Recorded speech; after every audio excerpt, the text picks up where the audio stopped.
दिगो विकास sustainable development. दिगो विकास भावी पुस्ताप्रतिको चिन्ता र सरकारको विषय हो। यो भनेको भविष्यको पिँढीका आवश्यकतासँग सम्झौता नगरिकन वर्तमान आवश्यकता परिपूर्ति गर्ने प्रक्रिया हो। यो प्रस्तुति दिगो विकास सम्बन्धमा केन्द्रित रहेको छ। यो सामग्री हेरिसकेपछि तपाईले दिगो विकासको अर्थ तथा परिचय, दिगो विकासका लक्ष्यहरू, दिगो विकासका लागि विश्वले गरेका विभिन्न प्रयासहरू, दिगो विकासका सम्बन्धमा नेपालले गरेका प्रयासहरू, नेपालमा दिगो विकासको उपलब्धिको समीक्षा, नेपालको दिगो विकासको लक्ष्यगत सूचकहरू, 15औं आवधिक योजनामा दिगो विकासको लक्ष्य र नेपालले दिगो विकासको लक्ष्य हासिल गर्न गर्नुपर्ने प्रयासको सन्दर्भमा लोकसेवा आयोगले सोधिने जुनसुकै प्रश्नहरू सहजै तपाईले तथ्यपरक तथा विशिष्ट शैलीमा समाधान गर्न सक्नुहुनेछ। सुरु गरौँ दिगो विकासको अर्थ तथा परिचयबाट। दिगो विकासको अर्थ तथा परिचय। Sustainable development. दिगो विकास अर्थात् सस्टेनेबल डेभलपमेन्ट भन्ने शब्द सर्वप्रथम बारबार वार्डले प्रयोग गरेका थिए। सन् 1970 को दशकदेखि विश्व समुदायमा यो विषयबारे व्यापक चासो आउन थालेको हो। दिगो विकास भावी पुस्ताप्रतिको चिन्ता र सरकारको विषय हो। अर्को शब्दमा भन्नुपर्दा प्राकृतिक स्रोत साधन, वातावरण, जनसङ्ख्या र विकासका गतिविधिहरू बीचको सन्तुलित तादात्म्यता नै दिगो विकास हो। संयुक्त राष्ट्र सङ्घद्वारा गठित विकास तथा वातावरण सम्बन्धी ब्रुडल्यान्ड आयोगका अनुसार दिगो विकास भनेको भविष्यको पिँढीका आवश्यकतासँग सम्झौता नगरिकन वर्तमान आवश्यकता परिपूर्ति गर्ने प्रक्रिया हो। दिगो विकासका लक्ष्यहरू। Goals of sustainable development. संयुक्त राष्ट्र सङ्घको महासभाले सन् 2016 देखि 2030 सम्म विश्वको रूपान्तरण र विकासका हरेक आयाममा कसैले पनि पछाडि नछाड्ने प्रतिबद्धताका साथ सन् 2015 को सेप्टेम्बरमा दिगो विकासका लक्ष्यहरू घोषणा गरेको थियो। उक्त घोषणा बमोजिम दिगो विकासका 17वटा लक्ष्य, 169 वटा परिमाणात्मक लक्ष्य र 232 वटा विश्वव्यापी सूचक निर्धारण गरेका छन्। दिगो विकासको उल्लेखित 17वटा लक्ष्यहरू संक्षिप्तमा उल्लेख गर्नुपर्दा सबैभन्दा पहिला रहेको छ गरिबीको अन्त्य। दिगो विकासको यो लक्ष्यले सर्वत्र सबै प्रकारको गरिबीहरू समाप्त पार्ने लक्ष्य लिएको छ। त्यस्तै दोस्रोमा रहेको छ भोकमरीको अन्त्य। यो लक्ष्यले भोकलाई समाप्त पार्ने, खाद्य सुरक्षा र सुधारिएको पोषण प्राप्त गर्ने अनि दिगो कृषिलाई प्रवर्धन गर्ने लक्ष्य लिएको छ। त्यसैगरी तेस्रोमा रहेको छ स्वस्थ र समुन्नत समाज, जसअनुसार स्वस्थ जीवनहरूलाई निश्चित गर्ने र सबै उमेरका सबैको कल्याणलाई प्रवर्धन गर्ने लक्ष्य लिएको छ। त्यसैगरी चौथोमा रहेको छ गुणस्तरीय शिक्षा, क्वालिटी एजुकेसन, समावेशी र समान। गुणस्तरीय शिक्षालाई निश्चित गर्ने र सबैको लागि जीवनभरिको लागि सिक्ने अवसरहरूलाई प्रवर्धन गर्ने यसको लक्ष्य रहेको छ भने त्यस्तै पाँचौँमा रहेको छ लैङ्गिक समानता, जेन्डर इक्वालिटी। यसले लैङ्गिक समानता प्राप्त गर्ने अनि सबै महिला र बालबालिकाहरूलाई सशक्तिकरण गर्ने लक्ष्य लिएको छ भने छैटौँमा रहेको छ स्वच्छ पानी र सरसफाइ, जसअनुसार सबैको लागि पानी र स्वच्छताको उपलब्धता र दिगो व्यवस्थापन निश्चित गर्ने लक्ष्य लिएको छ। त्यस्तै सातौँमा रहेको छ स्वच्छ ऊर्जामा सहज पहुँच, जसअनुसार सबैको लागि वहनयोग्य, विश्वसनीय, दिगो र आधुनिक ऊर्जामा पहुँच निश्चित गर्ने लक्ष्य लिएको छ। आठौँमा रहेको छ मर्यादित रोजगार तथा आर्थिक वृद्धि, जसअनुसार सबैका लागि दिगो, समावेशी र दिगो आर्थिक वृद्धि अनि पूर्ण र उत्पादनमूलक रोजगारी तथा मर्यादित प्रकृतिको काम प्रवर्धन गर्ने लक्ष्य लिएको छ। नवौँमा रहेको छ उद्योग, पूर्वाधार र नवीन सिर्जना, जसअनुसार लचकदार आधारभूत संरचना निर्माण गर्ने, समावेशी र दिगो औद्योगिकरणलाई प्रवर्धन गर्ने तथा नवीन आविष्कारलाई प्रोत्साहन दिने लक्ष्य लिएको छ। र त्यस्तै 10औँमा रहेको छ असमानताको न्यूनीकरण, जसअनुसार देशभित्र र देशहरू बीचमा रहेको जुन असमानता छ त्यसलाई न्यूनीकरण गर्ने लक्ष्य लिएको छ। यो दिगो विकासको लक्ष्यले 11औंमा रहेको छ दिगो सहर र समुदायहरू, जसअनुसार सहरहरू र मानव बस्तीहरूलाई समावेशी, सुरक्षित, लचकदार र दिगो बनाउने लक्ष्य लिएको छ। त्यस्तै 12औंमा रहेको छ जिम्मेवारीपूर्ण उपभोग तथा उत्पादन, जसअनुसार दिगो उपभोग र उत्पादनको ढाँचालाई निश्चित गर्ने लक्ष्य लिएको छ। त्यसैगरी 13औंमा रहेको छ जलवायु परिवर्तनमा तत्काल पहल गर्ने, जसअनुसार जलवायु परिवर्तन अर्थात् क्लाइमेट चेन्जको विरुद्ध लड्नको लागि अत्यन्तै जरुरी कार्य गर्ने लक्ष्य लिएको छ। भने 14औंमा रहेको छ जलमुनिको जैविक विविधताको संरक्षण अर्थात् बायोडाइभर्सिटीको कन्जर्भेसन गर्ने कुरा, जसअनुसार दिगो विकासका लागि महासागर, समुद्र र सामुद्रिक स्रोतहरूलाई संरक्षण गर्ने र त्यसलाई दिगो रूपमा प्रयोग गर्ने लक्ष्य लिएको छ। भने त्यसैगरी 15औंमा रहेको छ जमिनमाथिको जैविक विविधताको संरक्षण गर्ने, जसअनुसार पृथ्वीको पर्यावरणको दिगो प्रयोगका लागि संरक्षण, पुनर्स्थापना र प्रवर्धन गर्ने, वनलाई दिगो रूपमा व्यवस्थापन गर्ने, मरुभूमिकरण विरुद्ध लड्ने तथा भूक्षयलाई रोक्ने र जैविक विविधतामा हुने हानिलाई रोक्ने लक्ष्य लिएको छ। त्यस्तै 16औंमा रहेको छ शान्ति, न्याय र सशक्त निकाय, जसअनुसार दिगो विकासको लागि शान्त र समावेशी समाजहरूलाई प्रवर्धन गर्ने, सबैको लागि न्यायमा पहुँच उपलब्ध गराउने अनि सबै स्तरहरूमा प्रभावकारी, विश्वसनीय र समावेशी व्यवस्थाहरू निर्माण गर्ने लक्ष्य लिएको छ। र अन्त्यमा रहेको छ लक्ष्य प्राप्तिको लागि साझेदारी, जसअनुसार लागू गर्ने उपायलाई सबलीकरण गर्ने अनि दिगो विकासको लागि विश्वव्यापी साझेदारीलाई पुनः जीवित तुल्याउने लक्ष्य लिएको छ। दिगो विकास सम्बन्धमा रहेका यी 17वटा लक्ष्यहरूको यो प्रसङ्ग यति नै। त्यसपछि दिगो विकासका लागि विश्वले गरेका प्रमुख प्रयासहरूको सन्दर्भ। दिगो विकासका लागि विश्वले विभिन्न प्रयासहरू गरेका छन्। त्यसमध्येका प्रमुख प्रयासहरूलाई बुँदागत रूपमा उल्लेख गर्नुपर्दा सबैभन्दा पहिला सन् 1971मा वातावरणीय भविष्य सम्बन्धी हेलसिन्की सम्मेलन आयोजना गरेको थियो। त्यस्तै सन् 1972मा मानवीय पर्यावरण सम्बन्धी स्विडेनको स्टकहोममा संयुक्त राष्ट्र सङ्घीय सम्मेलन सम्पन्न भयो। सन् 1972 डिसेम्बरमा UNEP अर्थात् संयुक्त राष्ट्र सङ्घीय वातावरणीय कार्यक्रमको स्थापना भयो। यसको प्रधान कार्यालय तपाईँलाई थाहै छ केन्याको नैरोबीमा रहेको छ। त्यस्तै सन् 1982मा राष्ट्रसङ्घीय वातावरण कार्यक्रमले केन्याको नैरोबीमा स्टकहोम 10 को आयोजना गरेको थियो। त्यस्तै गरी सन् 1983मा संयुक्त राष्ट्र सङ्घीय विकास तथा वातावरण आयोग WCAD को गठन गरियो। नर्वेली प्रधानमन्त्री ग्रो हार्लेम ब्रुटल्यान्डको संयोजकतामा गठन भएको हुनाले यो कमिसनलाई ब्रुटल्यान्ड कमिसन पनि भन्ने गरिन्छ। उक्त कमिसनले आवर कमन फ्युचर नामक प्रतिवेदन पेश गरेको थियो। यसले गरिबी निवारण र दिगो विकास एक अर्कामा अन्योन्याश्रित रहेको छ भन्ने कुरा उल्लेख गरेको थियो।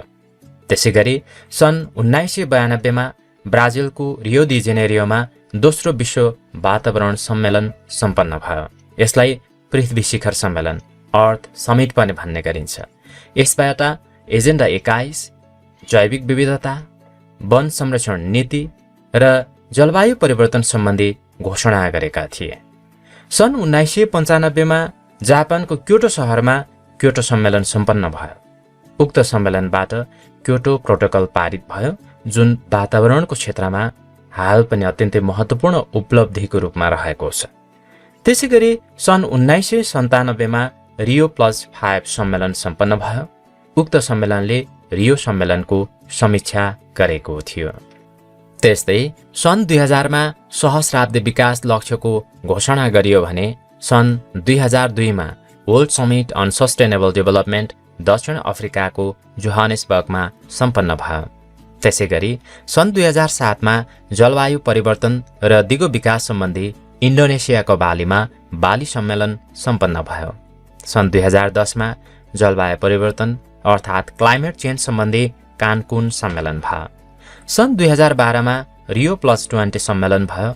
उक्त सम्मेलनमा विगतको कार्यक्रमहरू, भावी कार्यदिशा, त्यस्तै दिगो विकास र जलवायु परिवर्तन सम्बन्धी समीक्षा गरिएको थियो। अनि त्यसैगरी 2016 देखि 2030 सम्मलाई दिग विकास लक्ष्यको घोषणा गरिएको छ। यस किसिमका विभिन्न प्रयासहरू जलवायु परिवर्तन सम्बन्धी विश्वव्यापी रूपमा हुँदै आएको छ। नेपालमा दिग विकासका लागि भएका प्रयासहरू।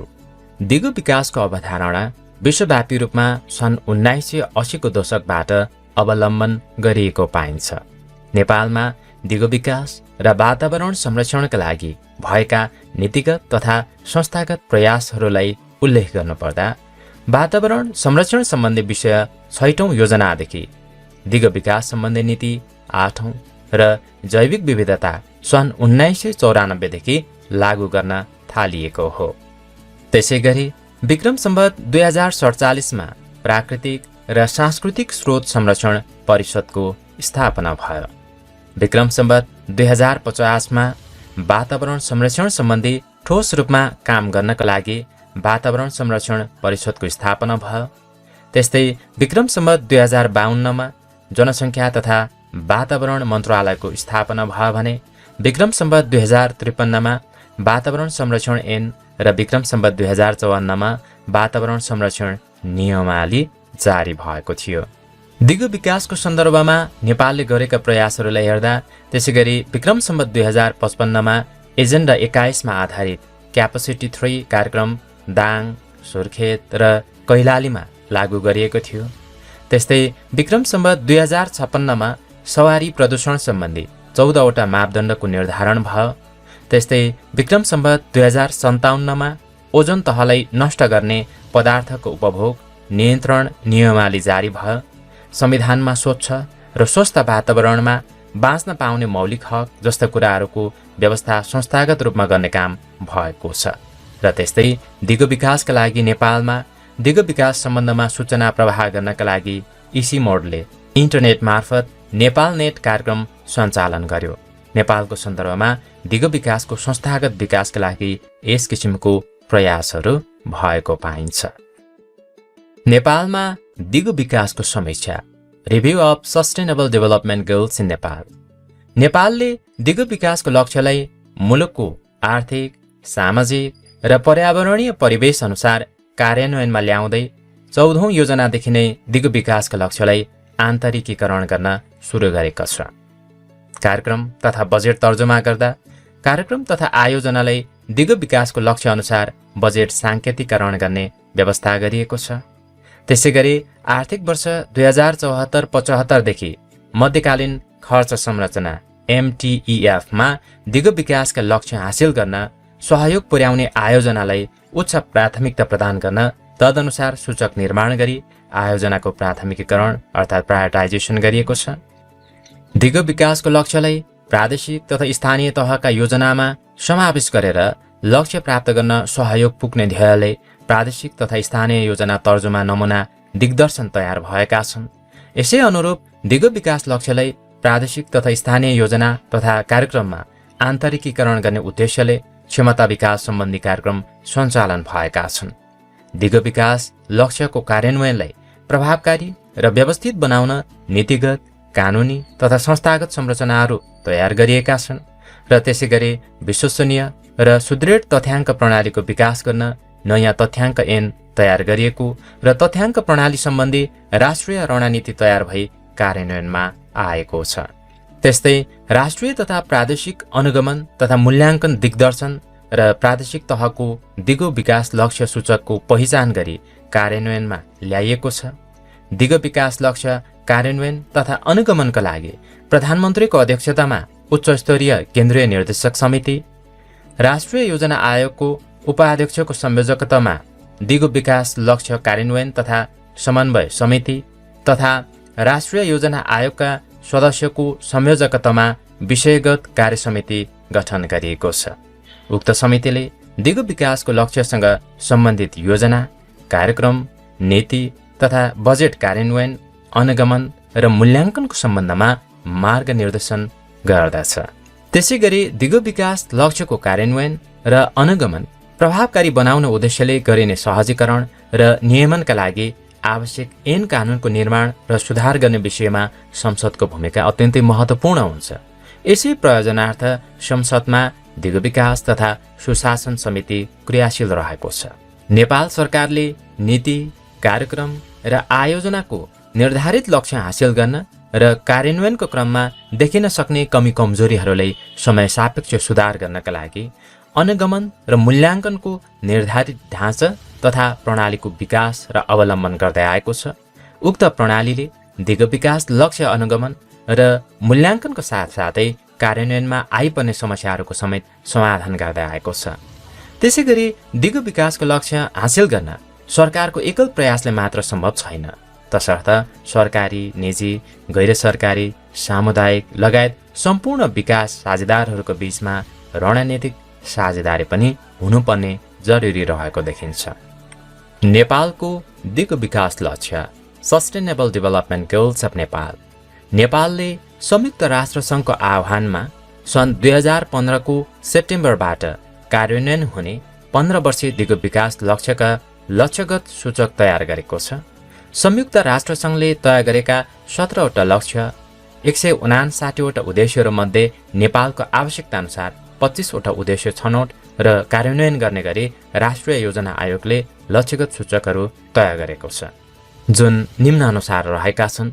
सबैभन्दा पहिला कुपोषण घटाउने, त्यसैगरी मातृ मृत्युदर प्रत्येक 1 लाखमा 70 कायम गर्ने, नवजात शिशुको मृत्युदर 1% भन्दा कम गर्ने, सर्ने र नसर्ने रोगको प्रकोप 1/3 कम गर्ने, 90% सम्म सुरक्षित प्रसुति सेवा कायम गर्ने, कक्षा 8 सम्म 95% भर्ना दर कायम गर्ने, 90% बालबालिकालाई पूर्ण प्राथमिक शिक्षाको व्यवस्था गर्ने, 100% घरधुरीलाई पाइप मार्फत खानेपानी सेवा उपलब्ध गराउने, सबै समुदाय खुल्ला दिशामुक्त क्षेत्र हुने, त्यस्तै कृषि र निर्माण क्षेत्रमा 5 देखि 10% वृद्धि गर्ने, कम्तीमा 7% को आर्थिक वृद्धि हासिल गर्ने, बहुआयामिक गरिबी 11% मा कायम गर्ने, सडक घनत्व हालको 0.5 वर्ग किलोमिटरबाट 5 प्रति वर्ग मिटर कायम गर्ने र त्यस्तै गरी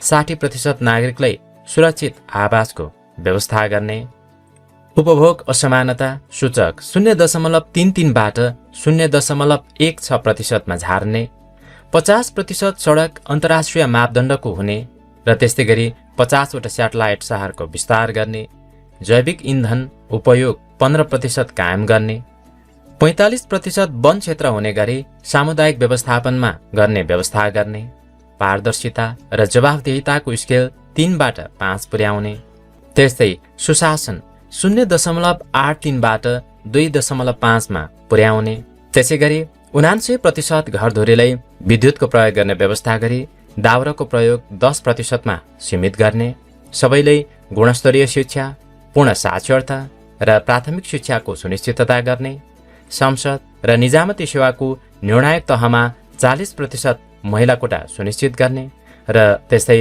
सामाजिक, आर्थिक र राजनीतिक सशक्तिकरण सूचक 0.70% कायम गर्ने लक्ष्य नेपालले लिएको छ। 15औं आवधिक योजनामा दिगो विकासको लक्ष्य अर्थात् 15औं आवधिक योजनामा दिगो विकासको लक्ष्यसँग सम्बन्धित कुराहरूलाई कसरी सम्बोधन गरिएको छ भन्ने सन्दर्भ यहाँनिर हामी हेर्नेछौँ। 15औं योजनाको समष्टिगत राष्ट्रिय लक्ष्य, गन्तव्य, सूचक र अपेक्षित उपलब्धि लगायत क्षेत्रगत नीति, रणनीति र कार्यनीति तर्जुमा गर्दा दिगो विकासका लक्ष्यसँग सामञ्जस्यता हुने गरी तर्जुमा गरिएको छ। समष्टिगत आर्थिक नीति, आर्थिक वृद्धि दरको लक्ष्य, कुल लगानीको अनुमान, सार्वजनिक, निजी तथा सहकारी क्षेत्रको लगानी, कुल गार्हस्थ्य उत्पादनमा क्षेत्रगत योगदान लगायतका नीति तथा लक्ष्य तय गर्दा दिगो विकासको लक्ष्य, आवश्यकता पहिचान, लागत अनुमान तथा वित्तीय रणनीतिलाई समेत आधार यसमा बनाइएको छ। त्यस्तै योजना अवधिमा दिगो विकास लक्ष्यहरूको आन्तरिकीकरण तथा स्थानीयकरणमा विशेष जोड दिएको छ। दिगो विकासका लागि आवश्यक पर्ने आर्थिक वृद्धि, रोजगारी, उत्थानशील पूर्वाधार, औद्योगिकरण, सहर र बस्ती, उपभोग तथा उत्पादनको दिगोपनासँग सम्बन्धित यस योजनाका लक्ष्य र रणनीतिहरूको कार्यान्वयनबाट मर्यादित रोजगार तथा आर्थिक वृद्धि, उद्योग, पूर्वाधार र नवीन सिर्जना, दिगो सहर र समुदाय लगायतका लक्ष्यहरू हासिल गर्न सहयोग पुग्नेछ। त्यसैगरी लैङ्गिक समानता, सुशासन तथा सामाजिक सुरक्षा जस्ता विषयमा तर्जुमा गरिएका लक्ष्य र रणनीतिहरूको कार्यान्वयनबाट असमानताको न्यूनीकरण, स्वस्थ र समुन्नत समाज, शान्ति, न्याय र सशक्त निकाय सम्बन्धी लक्ष्य हासिल हुन सहयोग पुग्ने देखिन्छ। यस आयोजनामा गरिबी घटाउने, भोकमरीको अन्त्य गर्ने, सबैको निम्ति खानेपानीको व्यवस्था र आधुनिक ऊर्जा उपलब्ध गराउने जस्ता मानव सभ्यताका आधारभूत पक्ष सम्बन्धमा तय गरिएका लक्ष्य र रणनीतिहरूले दिगो विकासका लक्ष्यहरू, गरिबीको अन्त्य, भोकमरीको अन्त्य, स्वच्छ पानी तथा सरसफाइ, स्वच्छ ऊर्जामा सहज पहुँचलाई यसरी समेटेका छन्। त्यसैगरी स्वास्थ्य तथा शिक्षा क्षेत्रसँग सम्बन्धित रणनीतिहरूले दिगो विकास लक्ष्य, स्वस्थ र समुन्नत समाज तथा गुणस्तरीय शिक्षा हासिल गर्न सहयोग पुग्ने गरी तर्जुमा गरिएका छन्। 15औं आवधिक योजनाले प्राकृतिक स्रोत व्यवस्थापन र उत्थानशीलता विकास गर्ने रणनीतिहरू पनि तय गरेका छन्। यी रणनीतिहरूको कार्यान्वयनबाट जलवायु परिवर्तन अर्थात् क्लाइमेट चेन्ज र जैविक विविधता बायोडाइभर्सिटी सम्बन्धी लक्ष्य हासिल गर्न सहयोग पुग्ने देखिन्छ। साथै दिगो विकास सम्बन्धी लक्ष्य 17औंले परिकल्पना गरे अनुरूप विकासका लक्ष्य प्राप्त गर्न सार्वजनिक, निजी, सहकारी, सामुदायिक क्षेत्र लगायत आन्तरिक तथा बाह्य सरकारवालाहरूसँगको साझेदारीलाई यस योजनाले पनि महत्त्व दिएको देखिन्छ।